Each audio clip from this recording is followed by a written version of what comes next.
Hello, friends. Hope you all are doing well and staying safe. Welcome back to the Football Mania, the one stop platform which brings you all the latest news and updates from the world of football. So, as you all know, the Premier League season has kicked off, and there have been some scintillating performances by the big teams, the so called big teams, which we all know would usually do well. And for many reasons and for many years now, there is one club which is not there in that list, and it has to be Arsenal. The most spineless bunch of bottle jobs I have ever seen in my life. People who are clueless about playing football, and sometimes I just get so agitated and annoyed, but I have given up because Arsenal fans need to be patient, right? All over the world.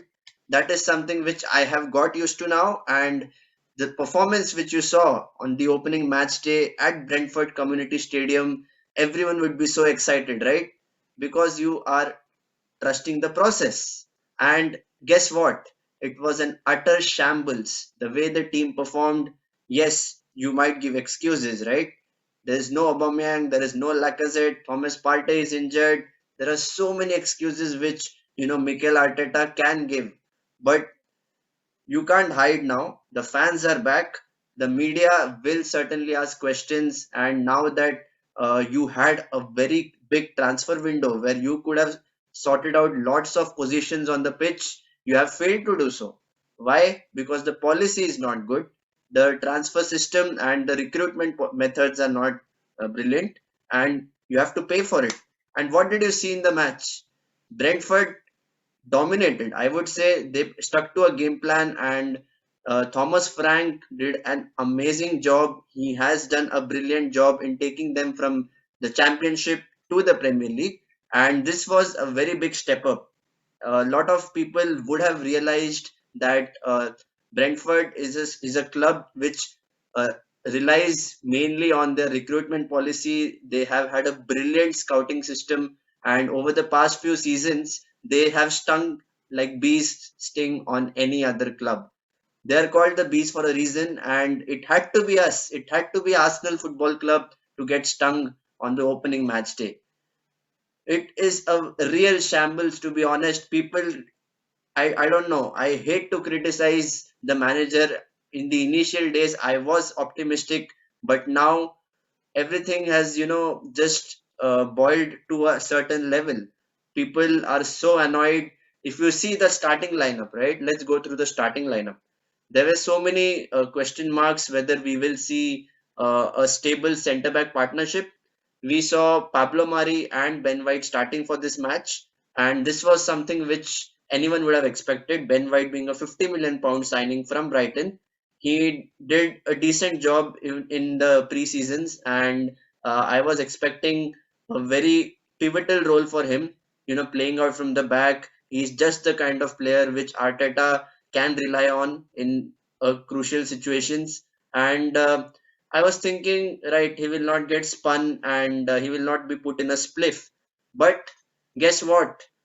Ivan Toney, the big striker who has been creating havoc for any opposition in the championship, steps up, and him and Pablo Mari are clueless. They are wondering what to do.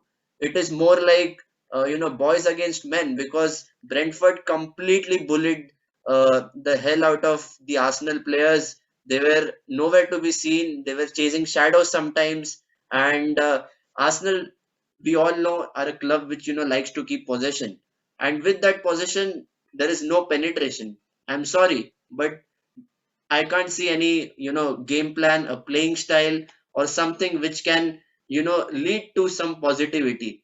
Nothing. I would say the only bright spots in that match were Emil Smith-Rowe and Kieran Tierney, and both of them tried their level best. But obviously you don't have Lacazette. Balogun started, Martinelli started, young guns. You expect a lot of firepower, and you can expect a good number of goals from them. But this is the Premier League. The bees are buzzing in Brentford Community Stadium, and the way they conceded the goals were really, really surprising. The first goal, to be honest, Leno has to do much better than that.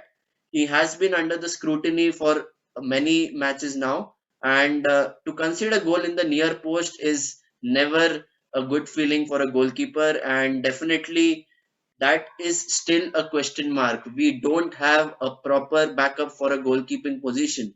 And if you see Alex Runarsson, the Icelandic goalkeeper who has hardly kicked a ball, and every time he kicks a ball, any Arsenal fan would have high BP, because that he is bound to make a mistake. He is not so experienced, and his distribution on the ball is also not so good. So why do you actually rely so much on Leno? You don't have a backup. We had to sell Martinez, the man who has now won a Copa America with Messi. It is something really shocking the way Arsenal board thinks about all these things. And Leno, we all know, was good in the initial part, even before Arteta joined as the manager. But over last few matches, his performance has been horrific. I have to say, there have been so many brilliant performances. Young guns, Bukayo Saka stepping up, even for England in the Euros, he was brilliant. There are a few bright spots, but the goalkeeping position and the right back position, these two are the main positions which have to be sorted off. And I am really shocked by the way they think. Trust the process, yeah? This is something which we have heard, I don't know for how many months now. Nothing is moving. We are only like 3 weeks or 2 weeks away from the end of the transfer window, and still nothing has changed. This football club is rotten to the core. And even if you see on the first match day, you are playing against Brentford, yeah, you are supposed to be positive about that, because they are a championship team. You know that they will come onto your faces, but still you don't act like a big club. You are not playing as if you have the mojo and the charisma of a big club. You are just playing just for the sake of it, sometimes I feel. And Mikel Arteta is certainly out of his depth. And guess what, mate? The next few matches are also going to be tricky. They'll not only play Chelsea, and after that they'll play Manchester City. So if they lose both the matches, it's 3 defeats on the bounce, and that just adds pressure on Mikel Arteta. The second goal which they conceded in the second half was childish. You see, at the professional level, it's the basic rule of defending, right? When a ball goes to an outside throw, the opposition gets the throw, and if they're used to throwing long balls into the D box, as a defender you need to make sure that the ball clears the lines and you are heading it first time. You don't allow the ball to bounce. And clearly Brentford exploited the frailties of Arsenal at the back. They knew that they'll be weak in the aerial duels, and that is exactly what Brentford targeted. They put in the ball in the D box and they covered the goalkeeper. Goalkeeper was not even asking for a foul. I don't know why. And Pablo Mari and Ben White are not able to communicate to each other. They are just ball watching, and they are trying to, hit the ball. Everyone misses it. It bounces in the D box, and once it bounces, you're bound to be in trouble. And the Brentford players want it more. They are hungry for the ball. Throughout the match, I could see only one winner.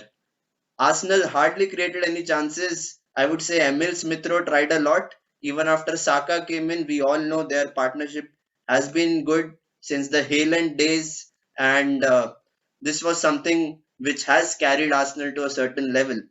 But can Arsenal, a club which has been so powerful in the past, can it rely on youngsters alone? No, right? This has to be a real learning curve, not only for youngsters, but even for the manager. He has been under all sorts of scrutiny, and still Stan Kroenke and the board are backing him. And I don't see any movement in the transfer window. If you are a big club, act like one. And as far as Arsenal is concerned, they haven't resolved their transfer situation. They haven't resolved their squad. Still, the players look clueless on the pitch. There are so many reasons why Arsenal can still go further down the drain.